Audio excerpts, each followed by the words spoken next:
हाय। अब हम लेक्चर में आगे बढ़ते हुए जो 5 डिबेट्स थी, कौन कौन सी वो 5 डिबेट्स थी? Origin versus function, individual versus society, debate on culture, explanation versus understanding, functionalist versus post modernism वाली, और 5वीं मैनकाइंड इज वन। इन 5 डिबेट्स में से मैं पहली डिबेट उठाने जा रहा हूँ, वो है डिबेट ऑन कल्चर। ठीक है, तो लेक्चर नोट्स सामने रखिएगा। ठीक है, हमारे ग्रुप में अवेलेबल हैं, प्रॉपर तरीके से बने हुए नोट्स हैं। ठीक है, डिबेट ऑन कल्चर को ख़त्म करते हैं पूरी तरीके से इस वीडियो में। इससे हमारे 2 या 3 क्वेश्चन तैयार हो जाएंगे। ठीक है, देखिए कल्चर पे जब डिबेट होती है, ठीक है, तो उसमें 2 मेजर क्वेश्चन हमारे कवर होते हैं। पहला क्वेश्चन है components of culture are vast and varied, और दूसरा है is culture unique to man. ठीक है, ये क्वेश्चंस कैसे एड्रेस करने हैं, वैसे मैं इन जो क्वेश्चंस बनेंगे इस मॉड्यूल में उनके लिए मैं सेपरेट वीडियोस बनाऊंगा। ठीक है, पहले हम ये जानते हैं कि कल्चर की डिबेट है क्या। ठीक है, और उससे रिलेटेड क्या सिग्निफिकेंस आई है एंथ्रोपोलॉजिकल थ्योरीज में। ठीक है, किस तरीके से कोग्निटिव एंथ्रोपोलॉजी बनी, कल्चरल इवोल्यूशनिज्म में ओरिजिन का शब्द कहाँ से इस्तेमाल निकला, सिंबॉलिक एंथ्रोपोलॉजी कैसे डेवलप हुई, क्योंकि ये जितनी भी थ्योरीज हैं उनका रॉ मटेरियल क्या है, कल्चर ही तो है। कल्चर ही तो वो टूल्स है जिसके जरिए सोसाइटी में एक्सपेरिमेंट किए इन एंथ्रोपोलॉजिकल साइंटिस्ट और रिसर्चर्स ने। ठीक है, तो जानने की कोशिश करते हैं, स्टार्ट करते हैं। देखो, सबसे पहले हम स्टार्ट करते हैं difference between man and animal. ठीक है, और एनिमल में मंकी और एप। ठीक है, अब इन दोनों में डिफरेंस क्या है? ठीक है, इन दोनों में डिफरेंस बस इतना ही है, man has culture, animal do not have. ठीक है, अगर मैं सोशल लाइफ की बात करूं, सोशल लाइफ तो दोनों की है। ठीक है, मैन की भी है, एनिमल जो है मंकी और एप इनकी भी है। लेकिन डिफरेंस जो है मोटा मोटा वो ये है कि आदमी के पास कल्चर्स हैं, उसने खुद बनाए हैं, एनिमल के पास कल्चर नहीं है। ठीक है, और कल्चर्स वो नहीं बना पाया है।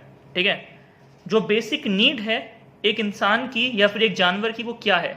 वो है हंगर, भूख लगना, थर्स्ट, प्यास लगना, तीसरा sex. Hunger, thirst and sex जो है किसी भी एक पर्टिकुलर एनिमल या फिर मैन की नीड है, हंगर, थर्स्ट और सेक्स। तो satisfy them as per societal rules. ठीक है, जो आदमी है वो इनको सेटिस्फाई करेगा किसके अकॉर्डिंग? सोसाइटी के बनाए हुए रूल्स के अकॉर्डिंग। ठीक है, और वो रूल्स क्या है? वो कल्चर्स हैं। ठीक है, वो इंस्टीट्यूशंस हैं जो सोसाइटी ने खड़े किए हैं अपने मेंबर्स को रेगुलेट करने के लिए, ताकि कन्फ्लिक्ट्स को मिनिमम कराया जा सके और सोसाइटी हार्मनी में रह सके और प्रोग्रेशन की तरफ बढ़ सके। ठीक है, अगर यही बात करूं हंगर, थर्स्ट एंड सेक्स की एनिमल की लाइफ में, दे सेटिस्फाई देम इन अनऑर्गेनाइज्ड वे, इसीलिए कन्फ्लिक्ट बहुत ज्यादा होता है। ठीक है, वहां पे कोई रूल नहीं है तो कोई कल्चर नहीं है। ठीक है, अब मैन की बात करूं, these rules help develop culture in human life. जो ये रूल्स बने हैं इन्हीं से कल्चर बने हैं, और चूंकि एनिमल लाइफ में ये रूल्स नहीं है इसीलिए वहां पे कल्चर्स नहीं है। ठीक है, आगे बढ़ते हैं। The major difference between them is of culture. Man have culture while animal do not have culture, hence culture is about human and human life is multi dimensional. Human की जो लाइफ है काफी मल्टी डायमेंशनल लाइफ है। ठीक है, एक इंसान जो है किसी सोसाइटी में काफी डायमेंशंस में जीता है, उसकी पॉलिटिकल लाइफ है, उसकी इकोनॉमिक लाइफ है, उसकी सोशल लाइफ है, ठीक है, उसकी कल्चरल लाइफ है। तो काफ़ी सारे डायमेंशंस होते हैं एक इंसान की लाइफ में, और हर एक डायमेंशन में अपने अपने कल्चर्स बनते हैं, क्योंकि सोसाइटीज़ में रूल्स उसी अकॉर्डिंग बनते हैं, ताकि इंसान उस सोसाइटी में बिना कन्फ्लिक्ट के साथ रह सके। ठीक है, ये सब क्लियर होगा। The major difference between them is of culture. Men have culture while animal do not have. Hence culture is about human and human life is multidimensional.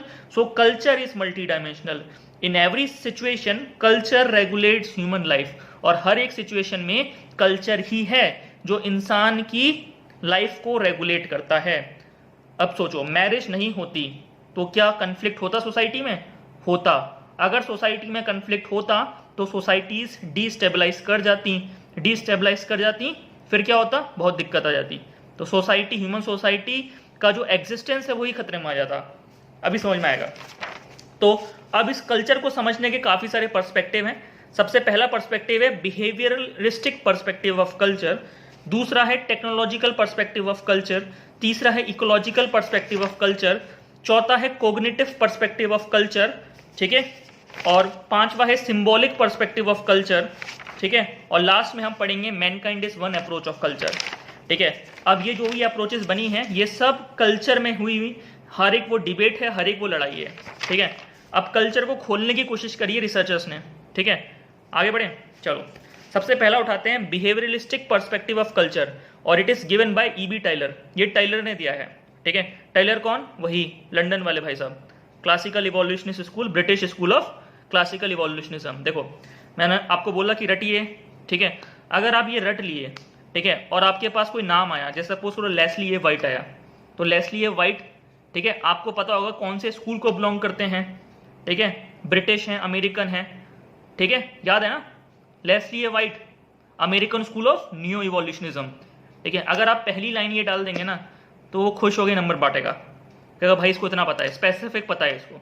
अब लेस्ली ए वाइट के बारे में लिखना स्टार्ट कर दिए भाई कि he was a renowned anthropologist, his research has bring ट्रेमेंडस मतलब काफ़ी योगदान दिया एंथ्रोपोलॉजी में, ठीक है। और भी कुछ डालेंगे कि लेस्ली ए वाइट, मतलब ये सब फालाना जर्नलिस्ट चीज़ें आप डालना स्टार्ट करेंगे तो फिर वो नंबर नहीं देगा। तो स्पेसिफिक रखिए, उसके बाद स्पेसिफिक के बाद अगर आप जनरल जाते हैं तो नंबर मिलता है, ठीक है। अगर स्टार्टिंग में आप जनरल चीज़ें डालेंगे तो फिर उसका मूड खराब हो जाएगा, क्योंकि हर कोई जनरली डाल रहा होता है, ठीक है। चलिए, तो behaviouralistic perspective of culture it is given by E.B. Tylor, ठीक है। इन्होंने इसमें यह बताया कि हंगर एक बेसिक नीड है, बट कल्चर डिसाइड, और कल्चर डिसाइड करता है कि क्या खाना है क्या नहीं खाना है। कोई नॉन वेजिटेरियन सोसाइटी है, ठीक है, जैसे हिंदू सोसाइटी की अगर मैं बात करता हूं तो वहां पे बीफ खाना मना है, तो ये कल्चर उनका बना बीफ खाना मना है, ठीक है, तो वहां पे कल्चर का रूल बना है, ठीक है। मुस्लिम्स में पोर्क खाना मना है, तो वो उनका कल्चरल रूल है, ठीक है। तो अब मुस्लिम्स में दारू पीना मना है, तो वो उनका कल्चरल रूल है, ठीक है। तो कल्चर डिसाइड करता है क्या खाना है क्या नहीं खाना है, ये बताया टाइलर ने। Behaviouralistic perspective, human behaviour is regulated by the culture invented by the society in which that member lives, ठीक है, समझ में आया?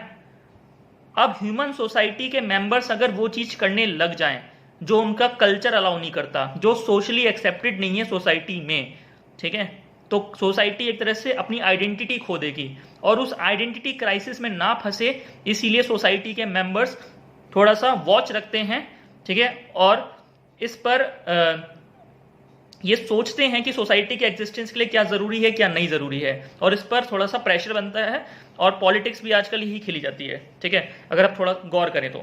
Culture decides how to satisfy hunger. अब आगे बढ़ते हैं।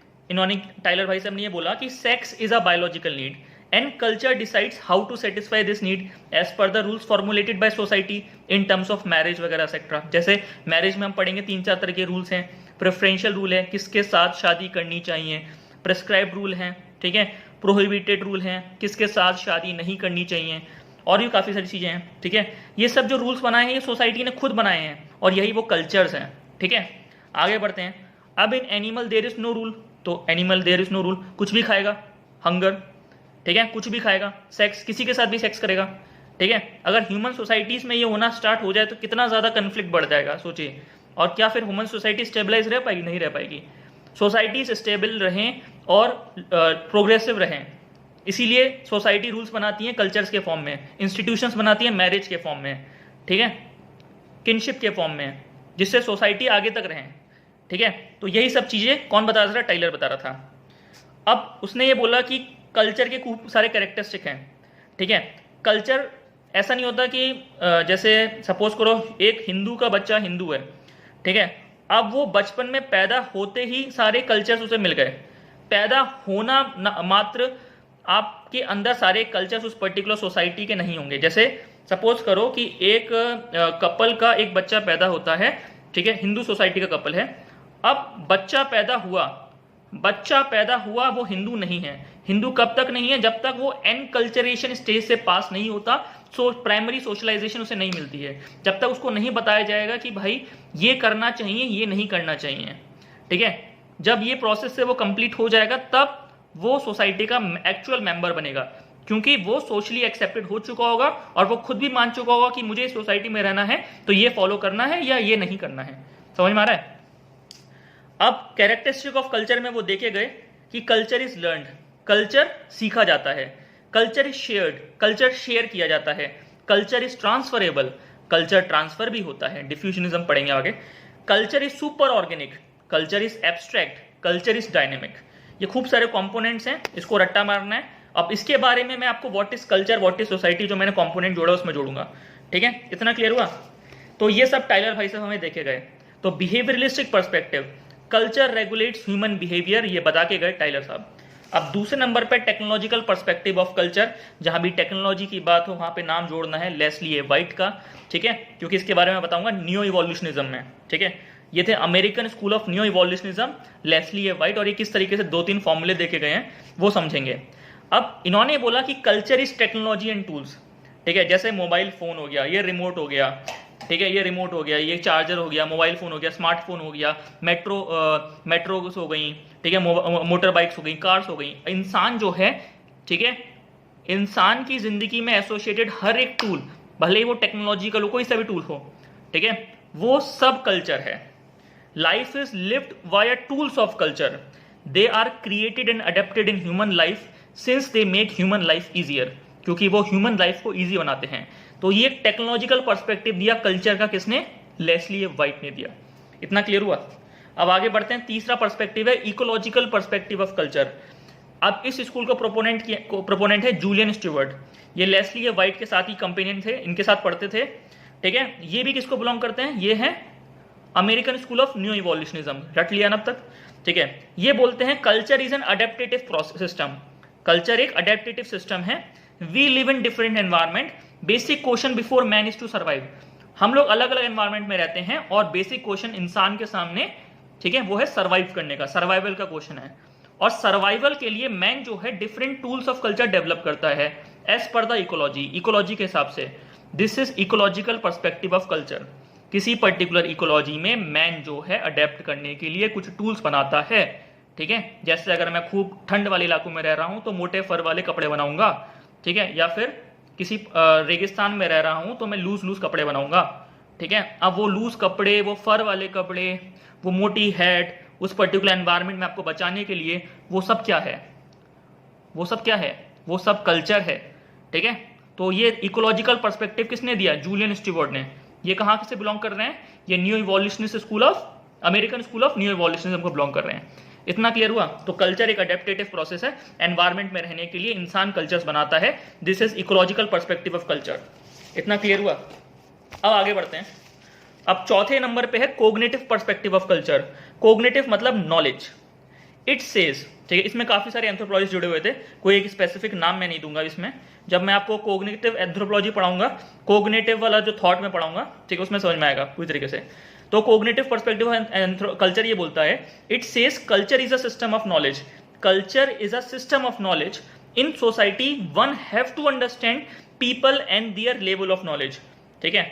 सोसाइटी में पीपल को अंडरस्टैंड करना पड़ेगा, one have to understand people and their level of knowledge. देखो, आपके पास नोट्स होने चाहिए जो मेरे टेलीग्राम ग्रुप में है, पेड ग्रुप में है, ठीक है। बिना नोट्स के आपको कुछ समझ में नहीं आएगा, क्योंकि मैं उसी ऑर्डर में चल रहा हूँ, ठीक है। आप जल्दी से जल्दी ज्वाइन करिए। कमेंट सेक्शंस में आपको मेरा मैसेज मिल जाएगा, उसको फॉलो करिए, ठीक है। आपको नोट्स चाहिए तो, ठीक है, वरना अगर आपको ऐसे समझ में आ रहा है तो कोई दिक्कत नहीं, ऐसे समझिए। देखिए, जैसे मैंने डायग्राम बनाया है, सोसाइटी, एक सोसाइटी ए है। अब उस सोसाइटी में रहने वाले लोगों का cognition level, knowledge level same होगा। उस पर्टिकुलर सोसाइटी में से एक बंदा है रामू, ठीक है, जिसका कॉग्निशन लेवल जो उसके साथ में लोग रह रहे हैं बराबर है। वो वहां से निकलता है, शहर जाता है, पढ़ाई करता है, अपना कॉग्निशन लेवल स्ट्रांग करता है, अपनी नॉलेज लेवल स्ट्रांग करता है, अपना आईक्यू लेवल स्ट्रांग करता है।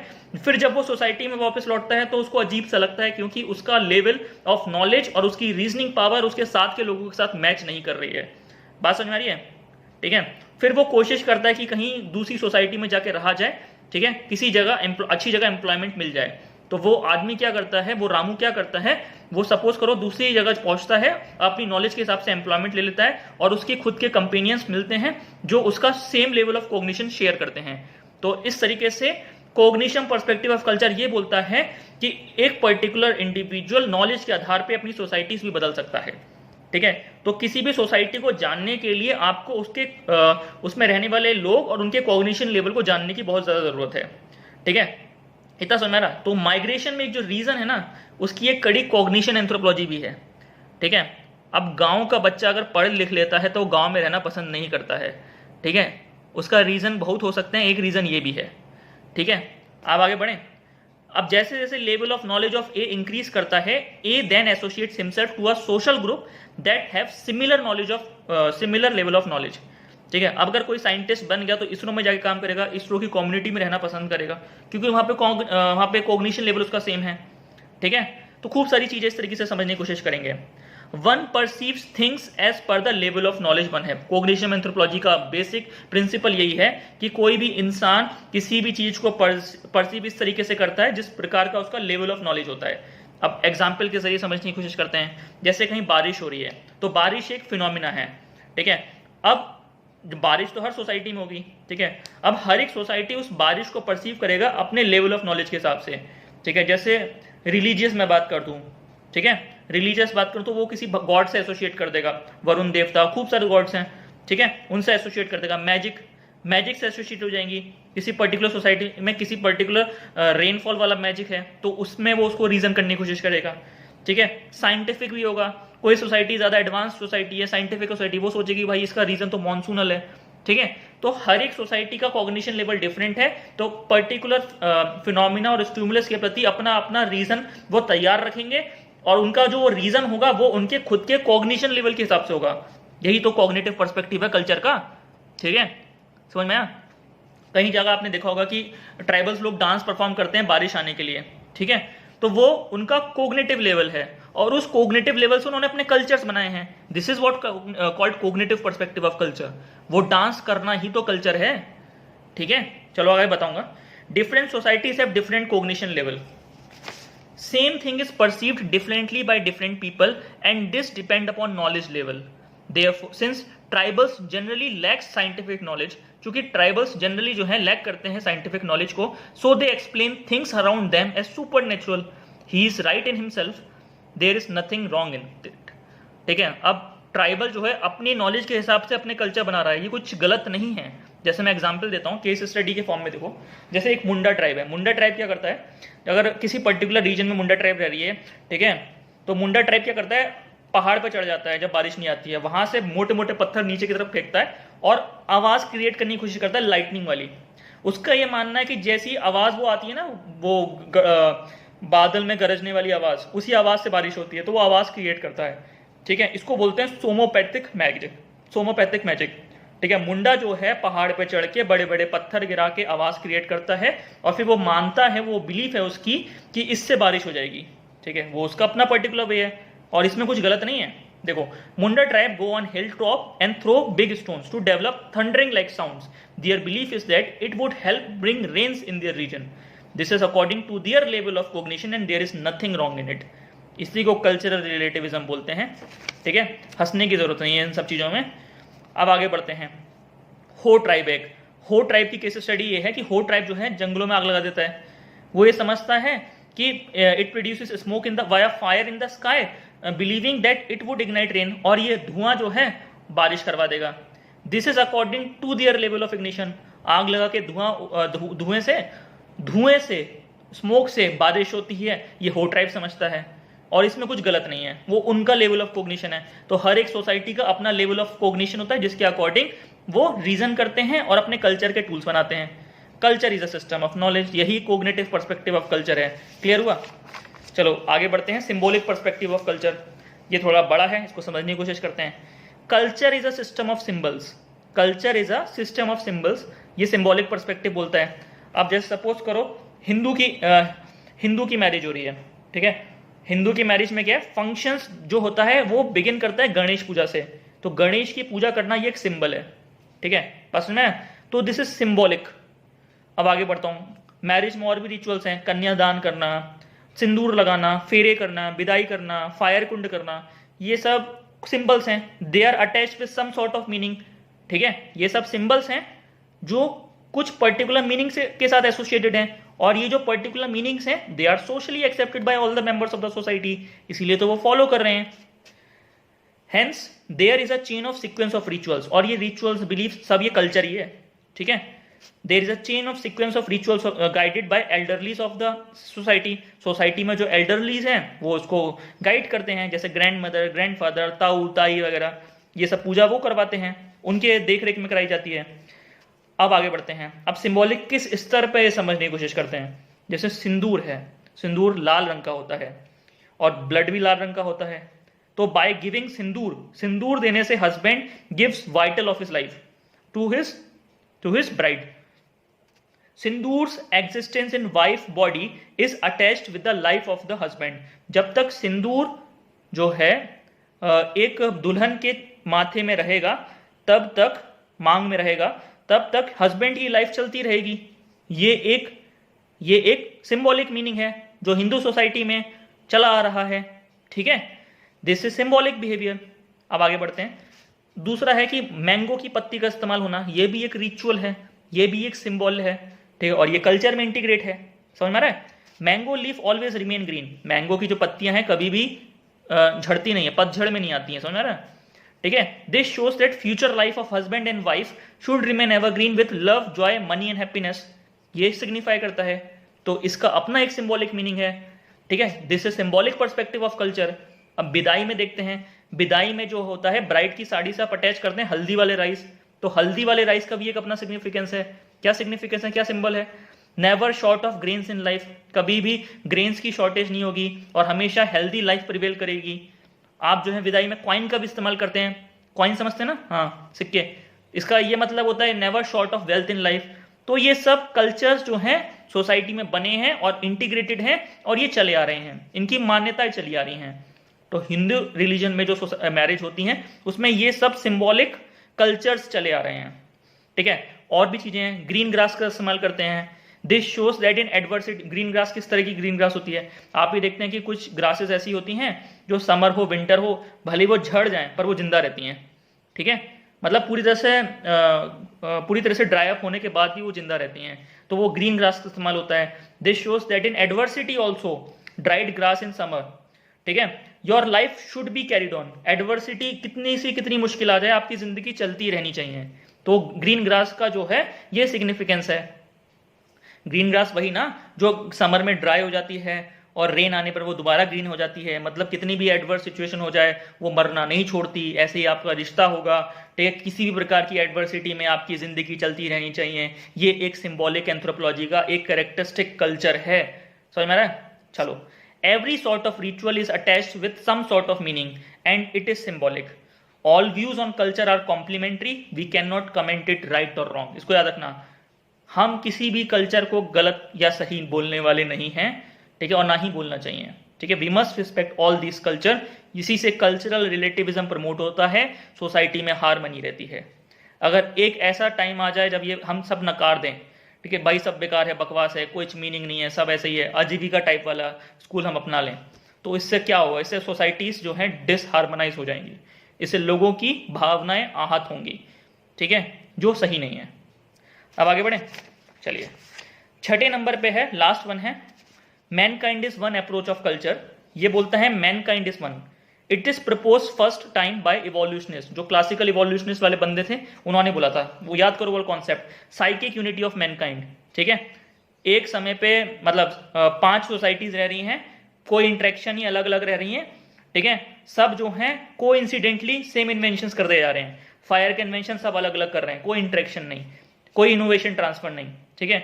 मतलब हर एक आदमी, हर एक सोसाइटीज में आदमियों का, डिफरेंट सोसाइटीज में आदमी मतलब जो ह्यूमंस हैं उनका सोचने का लेवल सेम है, ठीक है। इन्वेंट्री लेवल, जो इन्वेंशन वो कर रहे हैं वो भी सब सेम हो रही हैं, ठीक है। This concept was called psychic unity of mankind. People everywhere, इसकी लाइन को याद रखो, people everywhere think in similar way, as a result they develop similar culture.